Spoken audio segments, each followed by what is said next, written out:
17 000 Bruxellois sont abonnés Cambio. Près de 300 voitures et 200 scooters sont partagés sous la bannière Poppy, sans parler des 3 000 trottinettes DOT ou encore des 5 000 vélos.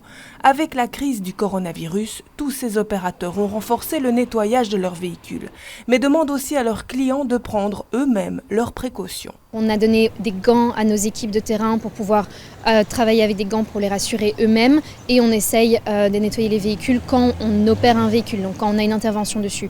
Et après, c'est un peu aussi la responsabilité de chacun de bien se laver les mains avant, après, de bien, quand ils rentrent dans un véhicule Poppy, nettoyer le volant, toutes les parties que les autres clients auraient pu toucher et également de garder les mesures de social distancing en tête au sein de nos véhicules, donc pas être l'un à côté de l'autre dans une voiture par exemple. On ne lésine pas non plus sur la désinfection des trottinettes chez DOT. Pas question d'arrêter le service comme certains concurrents, mais au même titre que la SNCB ou la STIB, l'entreprise ralentit ses activités. On va diminuer la flotte, on avait 3000 trottinettes, on va passer à 2000, peut-être qu'on baissera encore, je ne sais pas du tout pour l'instant.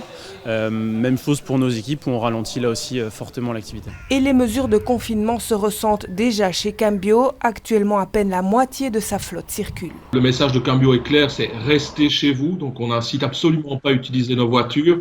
Mais quand c'est strictement nécessaire pour des raisons professionnelles ou pour aller faire les grandes courses ou des choses de ce type-là, eh bien, il faut que les véhicules restent disponibles. Le message de dire il y aura du gel dans chaque voiture, c'est évidemment intenable. Ces gels disparaîtraient et ce serait pire si vous arriviez dans une voiture et qu'il n'y a pas de gel pour nettoyer le volant. Donc c'est vraiment de l'ordre de la responsabilité individuelle. Même si aucun des opérateurs rencontrés n'envisage de stopper ces activités, un appel clair est lancé pour un usage raisonnable.